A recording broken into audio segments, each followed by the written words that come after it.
você não tem como fugir da gente, viu? São várias as plataformas para nos ver, nos ouvir, nos assistir, nos comentar os assuntos. E agora, saber o que são os vocábulos literários. Nova Brasil. Papo em Família. Com Ilan Brema, escritor, educador e palestrante, toda segunda no Papo em Família, aqui na programação do Nova Manhã. Tudo bem, Ilan? Bem-vindo. Bom dia, Nonato. Bom dia, Michele. Ficaram curiosos? Muito. Ficamos. Confesso que eu imagino, né? Imagino, era uma vez? Ou não?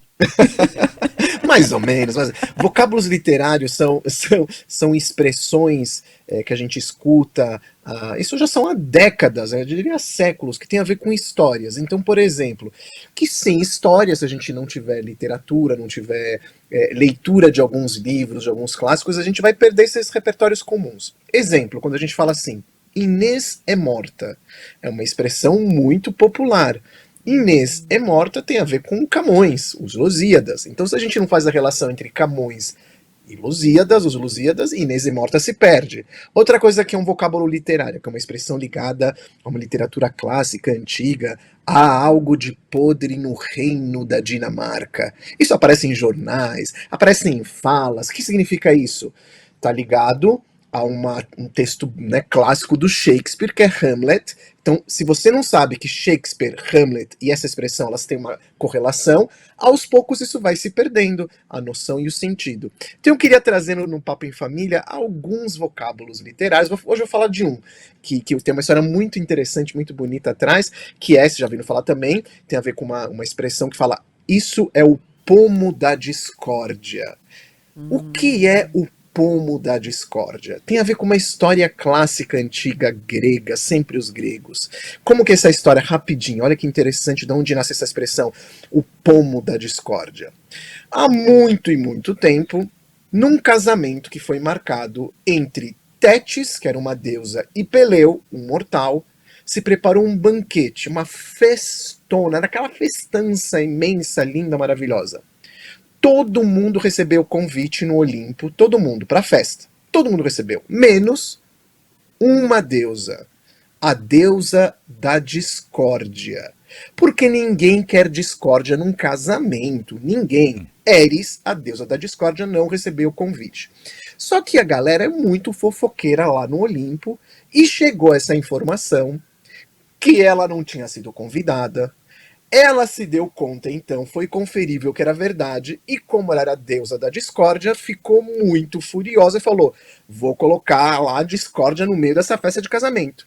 E no meio da festa, o que ela fez? Pegou uma maçã, um pomo, uma maçã de ouro, colocou em cima de um banquete, assim, lindo, assim, uma mesa que tinha comida, e deixou um bilhete em cima do pomo, grudadinha no pomo, na maçã dourada.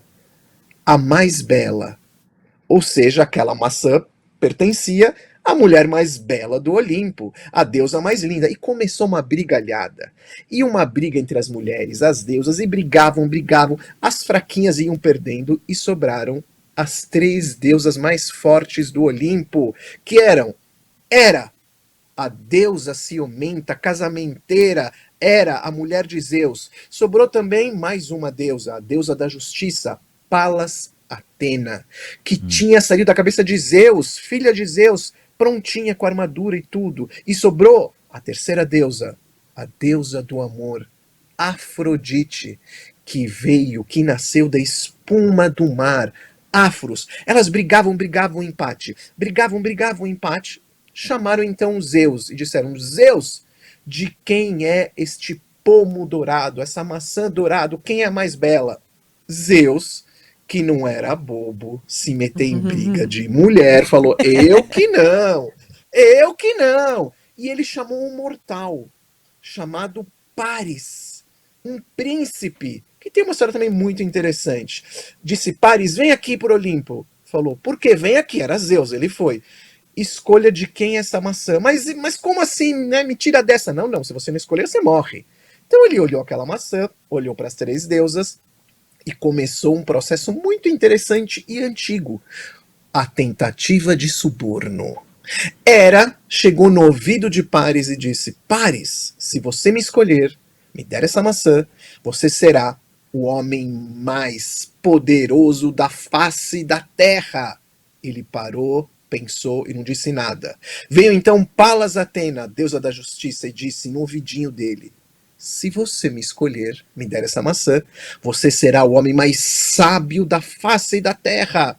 Ele parou, pensou e não disse nada. Chegou então Afrodite, linda, perfumosa, Chanel número 5. Que coisa! Chegou no ouvidinho dele e disse: Paris, se você me escolher, você terá o amor da mulher mais bela do mundo. E adivinhem, a carne é fraca. Paris escolheu Afrodite, deu a maçã para ela, e ela teve que cumprir a promessa, deu para ele o amor da mais bela mulher da antiguidade, a famosa Helena. A Helena de Troia. Mas essa já é uma outra história que talvez eu conte em outro momento.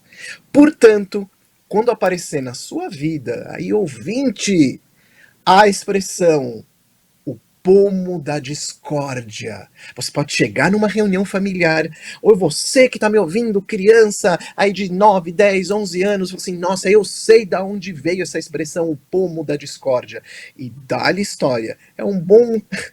É uma boa forma de unir as pessoas e compartilhar uma boa narrativa. Vocês conheciam essa história? Dá-lhe história, eu também não conhecia, É, não conhecia, achei demais. Agora, só uma dúvida bem rápida, Willan. Quando a gente fala assim, não sei o quê, você é muito poliana, né? Se referindo a poliana, a história, tal, uma pessoa muito otimista. Isso também pode ser um vocábulo literário? Não, tem que ser alguma frase que é falada nessa história, é isso?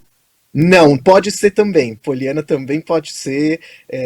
Você tem, assim, por exemplo, Balzaciana. Isso já passou dessa época, porque naquela época era assim, Balzaciana, que é o livro As Mulheres de 30. Então, antigamente, quando você falava que as mulheres de 30 é assim, como é o antigo 20, né? Então, assim, Balzaciana antigamente se referia às mulheres de 30 anos, que naquela época do Balzac seriam mulheres mais velhas e tudo mais.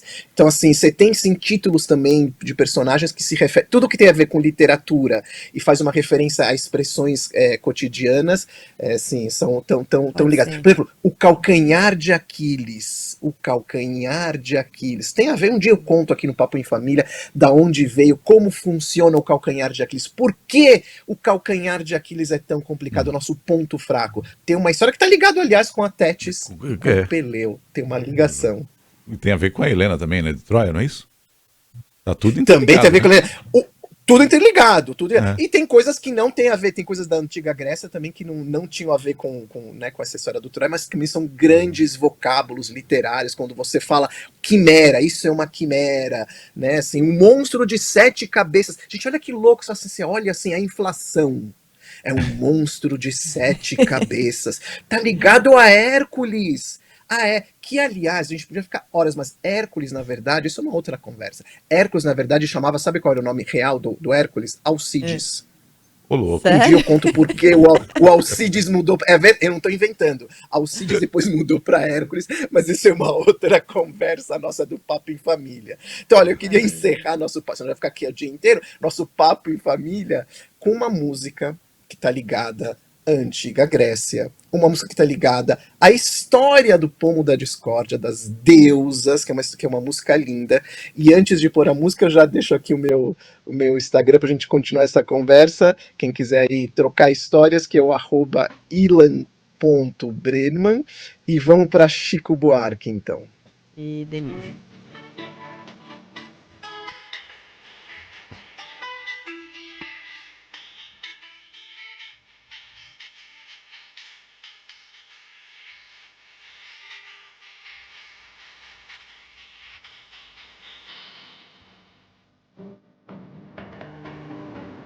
Muito bom, muito bom. Gostei da frase do Ilan. Dá-lhe história. Hoje foi, hein? Dá-lhe história e que venham as próximas, Ilan Brema. Obrigada por hoje. Até semana que vem. Até semana que vem. Boa semana para todos. Valeu.